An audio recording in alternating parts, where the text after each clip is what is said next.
नमस्कार, आप देख रहे हैं एबी न्यूज। दर्शकों, एबी न्यूज में आपका स्वागत है। राज्यसभा की 5 सीटों के लिए आज वोटिंग हो गई। जब तक आप लोग इस खबर को देखिएगा तब तक शायद परिणाम भी आ जाएंगे और एनडीए के लगभग 5 प्रत्याशी की जीत लगभग तय है, क्योंकि जिस तरह से वोटिंग हुआ है एनडीए के 202 वोट पड़े और महागठबंधन की तरफ से आरजेडी कैंडिडेट को 37 वोट पड़े। 4 लोग एब्सेंट रहे, जिसमें 3 कांग्रेस के और 1 आरजेडी के खुद के ढाका के विधायक भी एब्सेंट रहे और कांग्रेस के 3 विधायक जो कि सुरेंद्र कुशवाहा, मनोहर प्रसाद सिंह और मनोज विश्वास, ये 3 कांग्रेस के रहे, जिसका अनुमान लोग पहले से लगा रहे थे जो कांग्रेस के 3 लोग गायब रहेंगे, लेकिन आरजेडी का लोग अनुमान नहीं लगा रहे थे जो आरजेडी के भी विधायक वोटिंग से गायब हो जाएंगे। ये पूरी कहें नंबर गेम हो गया और लोग मतलब कहें जो 2014 में जो चुनाव हुआ था अनिल शर्मा और जब साबिर अली जब खड़े हो गए थे, तो 2014 के बाद 2026 में 12 साल के बाद फिर विधायकों को लाइन में लगकर कतारबद्ध होकर वोटिंग करनी पड़ी और वोट तो हुआ, लेकिन जीत के प्रति जो एनडीए के लोग आश्वस्त थे वही हुआ ही। वैसे परिणाम अभी हमारे न्यूज़ पढ़े जाने तक आया नहीं है, लेकिन जो वोटिंग पैटर्न है उसके तहत एनडीए को 5 सीट मिलना तय है। इधर हम क्योंकि जो है अप्रैल के पहले सप्ताह में मुख्यमंत्री जो है अपना पद छोड़ेंगे और बीजेपी की तरफ से मुख्यमंत्री की घोषणा होनी बाकी है, लेकिन सम्राट चौधरी के नाम की घोषणा कल होना बाकी है, लेकिन पार्टी ने तय कर लिया है जो सम्राट चौधरी बिहार के अगले मुख्यमंत्री होंगे और उप मुख्यमंत्री के रूप में अभी तक निशांत कुमार के नाम की चर्चा है। कैबिनेट अभी कोई फाइनल नहीं हुआ है, कुछ पुराने चेहरे कैबिनेट से हटेंगे, लेकिन इस बीच एक बड़ी खबर यह है जो बिहार सरकार के अचानक 8 से 10 आईएएस केंद्रीय प्रतिनियुक्ति पर जाने के लिए तैयार हो गए हैं। उन्होंने अपनी फाइल भी करवा ली है, उस पर मुहर भी लग गई है। कई लोग हैं जो अब जाने के लिए तैयार है। मतलब नीतीश कुमार के जो अगल बगल आगे पीछे दाएं बाएं जो देखने वाले चेहरे थे, जो पिछले 20 वर्षों से लगातार हम और आप देखते थे, वो शायद अब नई जो सरकार रहेगी उसमें उस मुख्यमंत्री के अगल बगल वो चेहरे नहीं दिखेंगे, क्योंकि मुख्यमंत्री ही अब बदल रहे हैं, तो मुख्यमंत्री के पीछे रहने वाले इर्द गिर्द जो चेहरे घूम रहे थे वो भी आपको नहीं मिलेंगे। 8 से 10 आईएएस कहें जो जाने को लिए एकदम बेताब हो गए हैं और उनका ये मानना है जो इस सेटअप में जो हम लोगों ने काम किया, अब जो नया सेटअप होगा वो कैसा होगा, मतलब वो सेटअप किस तरह से काम करेगा, क्या रन करेगा, तो इससे कहें जो आशंकित, मतलब भयभीत नहीं, आशंकित होकर ये आईएएस बिहार छोड़ने के लिए तैयार हैं और इनकी फाइलें में तैयार हो गई। 8 लोग तो पहले से ही, जैसे अभी तक 8 लोगों के नाम की पर सूची पर मुहर लग गई है। 2-3 नाम आज भी भेजा गया है कहें जो सामान्य प्रशासन विभाग में, और इन सभी नामों पर खटाखट कहीं भी कोई रोक टोक नहीं है। आराम से इन सभी फाइलों पर, एक चीज़ गौर कीजिएगा, आईपीएस की फाइल होती है तो महीनों लगती है और ये आईएएस की फाइल है, खुद की फाइल है, खुद करनी है, तो तुरंत ये फाइल निपटाई जा रही है। एक आईएएस है, नाम अभी हम नहीं लेंगे जब तक फाइनल ऑर्डर ना निकले। एक आईएएस है 1995 बैच के, जो अभी शीर्ष पद पे एक जगह बैठे हुए हैं, 95 बैच के हैं, वो भी दिल्ली जाने को बेताब है। एक फाइल मतलब एक आईएएस हैं 2002 बैच के, 2002 बैच की जो आईएएस हैं उन्होंने अपनी पोस्टिंग रेजिडेंट कमिश्नर बिहार भवन में करवा भी ली है और एक तरह से कहे जो उनका नोटिफिकेशन भी निकल गया है। साथ में बिहार में जिस पद पे है उस पद पे वो हैं ही काबिज, लेकिन दिल्ली के रेजिडेंट कमिश्नर बिहार भवन में उनकी तैनाती कर भी दी गई है। एक है 2003 बैच के, लगातार मुख्यमंत्री निवास में वो रहे, मुख्यमंत्री के साथ साय की तरह रहे, हर एक फंक्शन हर एक कार्यक्रम में आप लोगों ने उनको देखा होगा। नाम जब उनका हो जाएगा, फाइनली नोटिफिकेशन निकल जाएगा, तब नाम आपको। फिर एक हैं 2005 बैच के, वो भी 2005 बैच के आईएएस हैं, वो भी जाने के लिए बेकरार हैं, वो उनका भी अचानक से हो गया। और एक 2005 बैच के हैं, उनका अभी तक तो हुआ नहीं है, लेकिन एक 360 डिग्री में वो फाइल जली गई है, वो एक से 2 दिन में हो जाएगा। एक 2011 बैच के हैं, वो भी जाने के लिए तैयार हैं।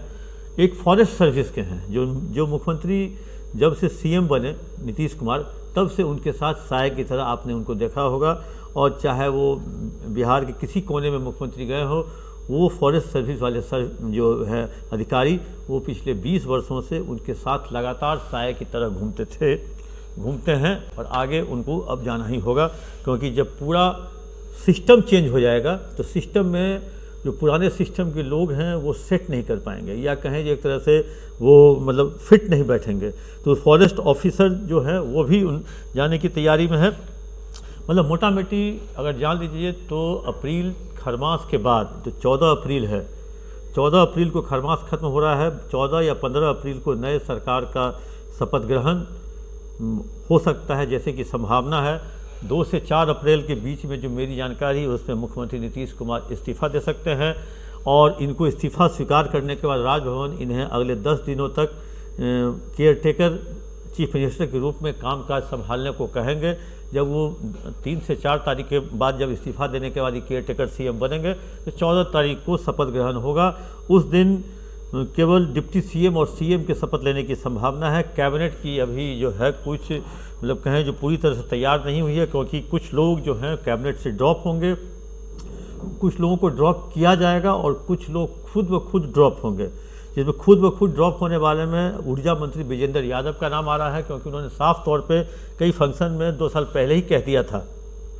तो नीतीश कुमार जब तक वो हैं सीएम तभी तक उनके मंत्रिमंडल में हैं। नीतीश कुमार जिस दिन मुख्यमंत्री नहीं रहेंगे, विजेंद्र यादव भी राजनीति छोड़ देंगे, मंत्रिमंडल में नहीं रहेंगे।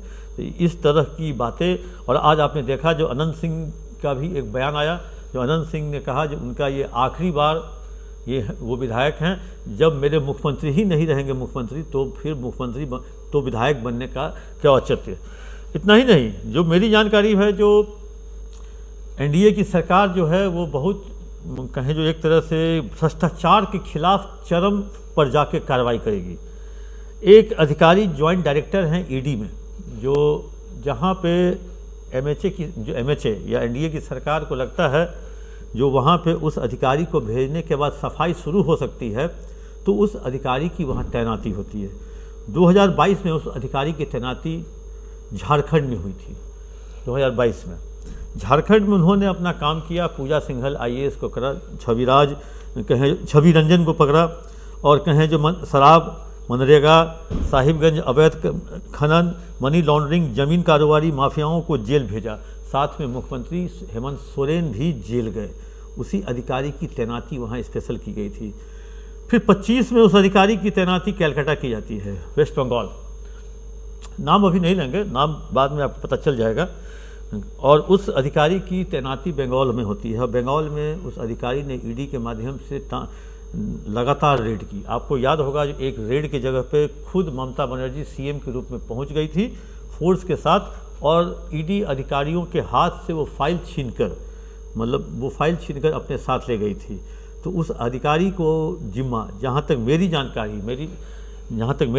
है, मेरा सोर्स जो कह रहा है, सूत्र नहीं कहता है, सोर्स, जो उस अधिकारी की तैनाती बंगाल चुनाव के बाद बिहार में की जा सकती है, क्योंकि बिहार में जिस लेवल पे बीजेपी के नेताओं को और एमएचए के अधिकारियों को जानकारी मिली है भ्रष्टाचार चरम पर है, वैसे भ्रष्टाचार के खिलाफ तो बिहार सरकार के स्पेशल विजिलेंस यूनिट निगरानी और इकोनॉमिक ऑफेंस भी लगातार काम कर रही है। 2025 में निगरानी ने तो कहें जो अपना खुद का पिछले 20 वर्षों का रिकॉर्ड तोड़ दिया। वैसी स्थिति में उस ईडी के जॉइंट डायरेक्टर पद के हैं, उनकी तैनाती बिहार किए जाने की संभावना है। और बिहार पर जो खनन माफिया, बालू माफिया और जो ब्यूरोक्रेसी में भ्रष्टाचार, उन सबों पर नकेल डालने के लिए उस अधिकारी की तैनाती किए जाने की संभावना है। हो रही है ये नहीं मैं कर रहा हूँ, किए जाने की संभावना है। और जिस मतलब कहें जो तूफान की आहट से बिहार की ब्यूरोक्रेसी के चेहरे पर वो देखने को मिल रही है, जिस तरह नहीं अभी तूफान की जो आहट आती है या संभावना होता है, उसको देख कर के लोग अलर्ट मोड में आ जाते हैं। तो बिहार के ब्यूरोक्रेट्स अभी अलर्ट मोड में हैं, वो तूफ़ान की आहट को समझ रहे हैं। तूफ़ान की आहट को समझ के अभी से ही वो कहे जो अपनी तैयारी में लग गए हैं। लेकिन लोग मना रहे होंगे भगवान से जो वो अधिकारी जो ईडी के जॉइंट डायरेक्टर कैडर का है वो बिहार में ना है। अगर आ गया तो सबकी कहें जो एक तरह से खटिया खड़ी हो जाएगी। अब देखना है जो अब ये बिहार कितने आईएएस जा पाते हैं दिल्ली, वो अधिकारी ईडी के जेडी के स्तर के आ पाते हैं कि नहीं। मुख्यमंत्री सम्राट चौधरी, मैंने तो कह दिया है मुख्यमंत्री सम्राट चौधरी बनते हैं कि नहीं, क्योंकि बीजेपी है और हर चेहरे पर मतलब हर मुंह पे एक ही आंसर। पहला आंसर सम्राट चौधरी, मुख्यमंत्री कौन बनेगा। दूसरा आंसर भाई बीजेपी है या क्या कुछ नहीं कर सकती है। राजस्थान में भी नया नाम आ गया, दिल्ली में नया नाम आ गया, मध्य प्रदेश में नया नाम आ गया। तो एक बार सम्राट चौधरी का नाम लेने के बाद एक लाइन जरूर सभी लोग कहते हैं, हर बिहारी 14 करोड़ बिहारी यही कहता है भाई बीजेपी है, कुछ भी हो सकता है। लेकिन लोग अभी तक सम्राट चौधरी के नाम पर मुहर लगा रहे हैं और मुहर लगाने के बाद तुरंत उस पर इरेजर भी लगा देते हैं।